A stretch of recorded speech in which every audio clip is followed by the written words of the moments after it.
Well, welcome to the 700 Club, and thanks so much for joining with us. Political unrest is shaking Israel as Prime Minister Netanyahu attempts to reform the judicial system. Tens of thousands of Israelis protested in Tel Aviv this weekend, demanding the Prime Minister be removed from power. Israel's president says he's working to avert a constitutional crisis. Chris Mitchell reports from Jerusalem on the rising conflict. The nearly 80,000 demonstrators warned that changes to the judicial system are a major threat. The majority is one thing, I accept that, but the changes that are being proposed are going to the core of the way this country is managed and organized, and this we cannot allow. At Sunday's cabinet meeting, Netanyahu pushed back against the demonstrators, which included members of the Israeli left, Antifa members, and people carrying Palestinian flags. 2 months ago, there was a huge demonstration in Israel, the mother of all demonstrations. Millions of people took to the streets to vote in the elections. One of the main issues they voted for is the reform in the judicial system.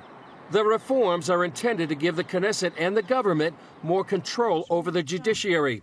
One proposal would allow a simple Knesset majority the power to overturn a Supreme Court ruling, reducing the power of the Supreme Court, which critics believe has overstepped its bounds in recent years, some even calling it the most activist court in the world.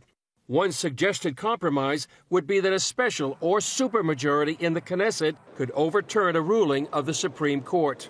The battle over the judicial system puts large segments of Israel's society at odds. Only 42% of Israelis trust the Supreme Court, while the leader of the Tel Aviv demonstration called on Israeli President Isaac Herzog to declare Benjamin Netanyahu unfit for office. Herzog is trying to mediate between the two camps. I am now focused on two critical roles that I believe I bear as president at this hour: averting a historical constitutional crisis and stopping the continued rift within our nation. The battle is likely to intensify. The leader of the Tel Aviv demonstration said it was just the beginning of the counterattack, while the government will proceed with hearings to enact these reforms.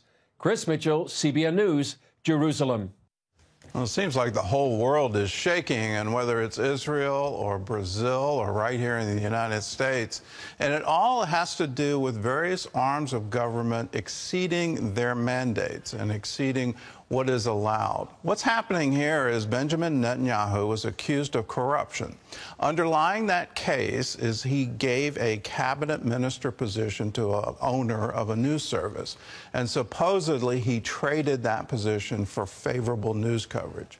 Well, if that is corruption, then every ambassador ever appointed by any government or any cabinet officer or any minister in any government is somehow it's linked to corruption. That's the deal. You support a prime minister, you support a president, and in that support you get the victor gets the spoils. So this is a reaction to that, and the Supreme Court of Israel was part of it. They allowed these cases to go forward.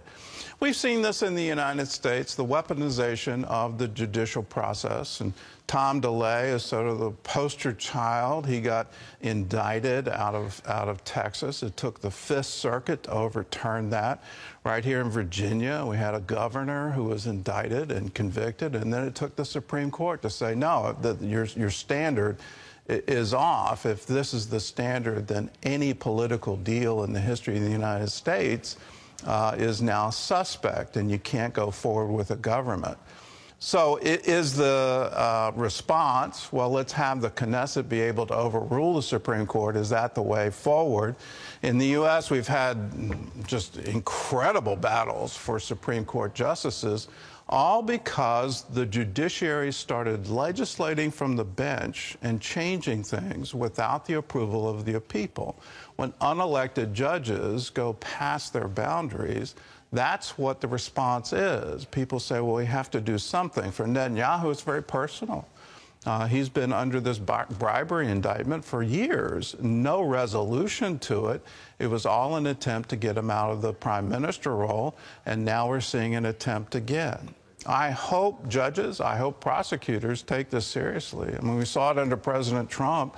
the number of times the Democrats would look for a favorable jurisdiction. They would go after him on immigration policy, say it was skewed, and then get a federal district court judge to issue an injunction. Finally, it took the Supreme Court to say, no, you're all wrong. You can't do this. You can't hamper a sitting administration with these kinds of things.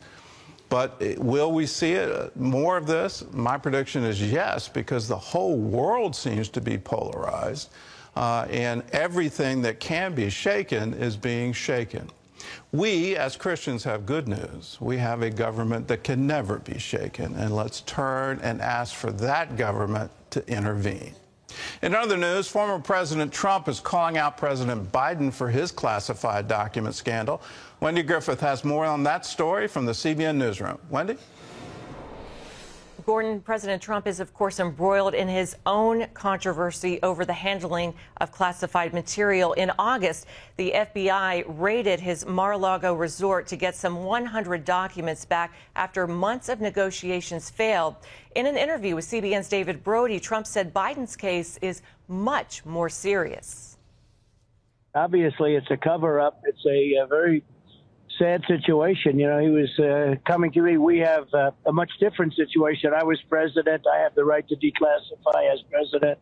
As a vice president, as you know, can't do that. And we had, we have literally a fortress here. You could say it's an armed fortress. And Mar-a-Lago was built as the Southern White House. We were locked and we were ready, and we had Secret Service, and we also had our security, but we had Secret Service there at all times. So, it's a much different situation. Now I see that they have their classified documents sitting on the floor in a big pile in a garage someplace. And it's a big problem, I think, for them. I don't know. And it brings Obama into the picture, as you can imagine, because the documents are really Obama documents. It's from the Obama administration. And now I guess they're getting him involved. How come he allowed that to happen?